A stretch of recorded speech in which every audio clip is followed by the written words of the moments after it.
Let's explore high IQ. This is fully backed by neuroscience. You have probably taken an IQ test online just to see the number. Maybe late at night, maybe out of boredom. You tell yourself it does not matter, but somewhere inside, you are hoping for a high score. Why does one number feel like it says something about your entire worth as a person? The real answer is far stranger than a number on a screen. For most of the 20th century, scientists believed intelligence was a fixed gift. You either had it or you did not. A high IQ meant a better life, a happier mind, an easier path. That belief shaped classrooms, careers, even marriages.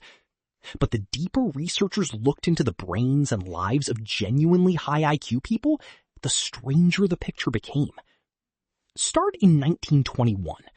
A psychologist named Lewis Terman at Stanford University set out to prove that gifted children would grow into gifted, successful, well-adjusted adults.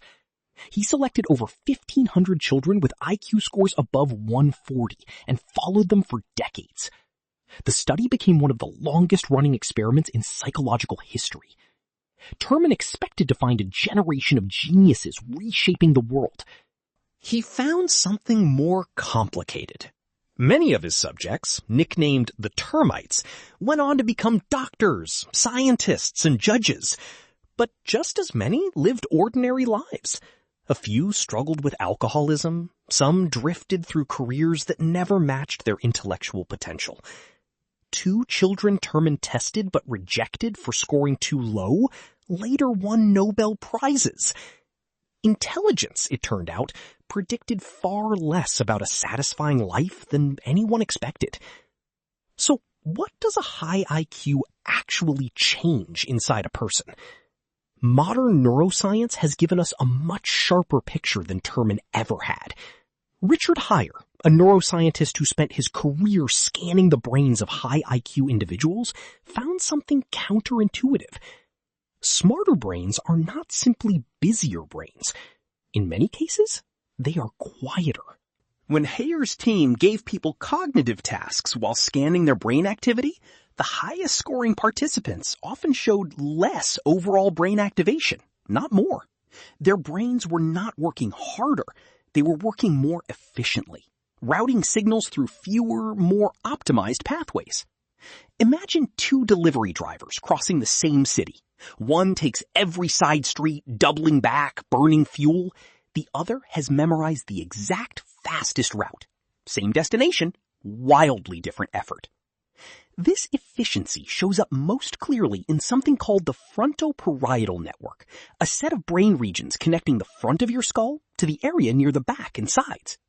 Heyer and colleague Rex Jung proposed what they called the Parieto-Frontal Integration Theory, or PFIT for short. In plain terms, it means intelligence is not concentrated in one brain region like a muscle.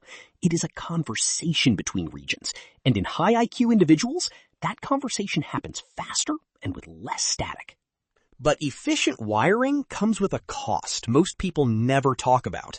High IQ individuals report overthinking at significantly higher rates than the general population. Their minds do not shut off easily. A quiet, efficient brain still has enormous processing power, and when that power is not aimed at a task, it often turns inward. Rumination, anxiety, a constant background hum of analysis running on situations most people would simply let go. There is also the matter of asynchronous development.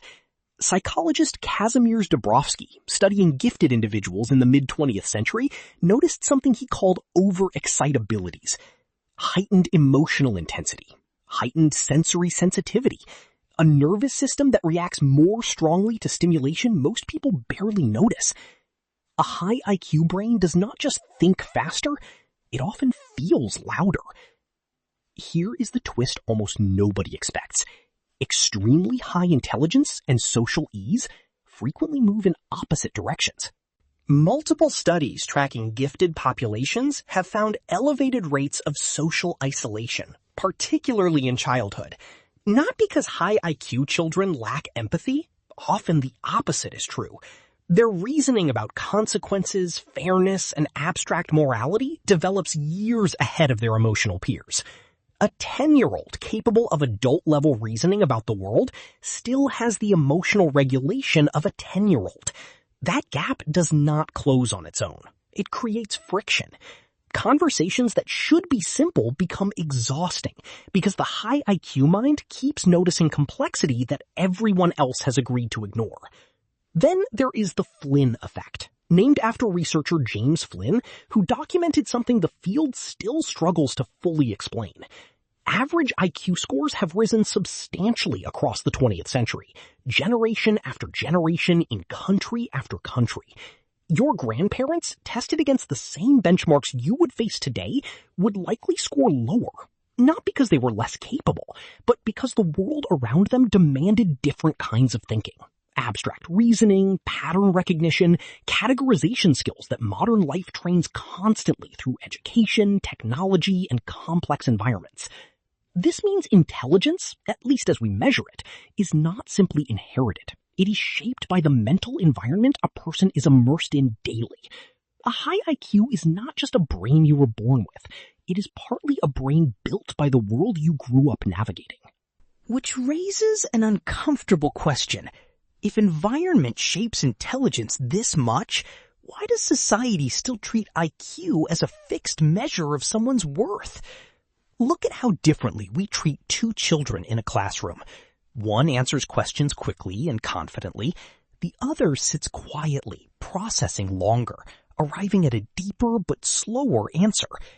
Teachers, without meaning to, often reward speed over depth. Yet some of the most historically significant thinkers were famously slow, deliberate processors. Speed and intelligence are not the same thing, no matter how much a timed test insists otherwise. Consider also what high IQ populations report about happiness. Large-scale surveys tracking well-being against measured intelligence find a surprisingly weak correlation once basic needs are met.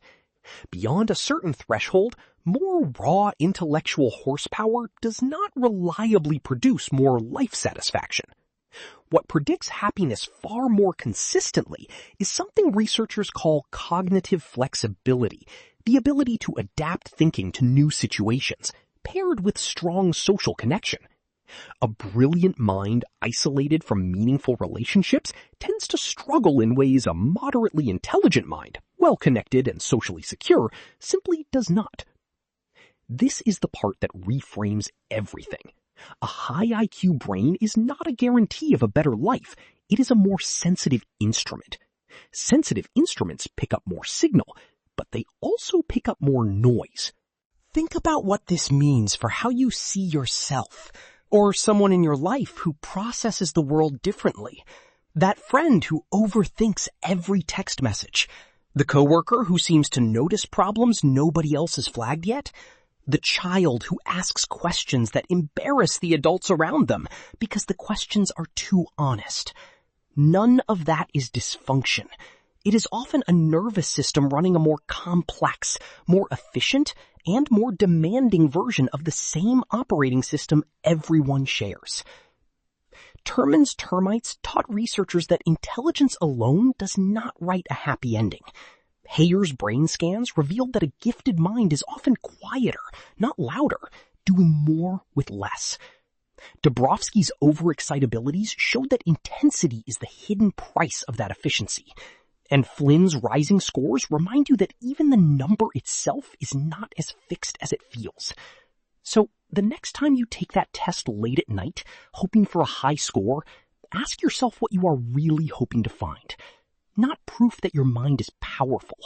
Proof that your mind, however it works, however loud or quiet, however fast or slow, belongs to you and was never something a single number could ever fully explain. Thank you for watching. For more educational and informative videos, please like and subscribe to my channel, Doodle2D.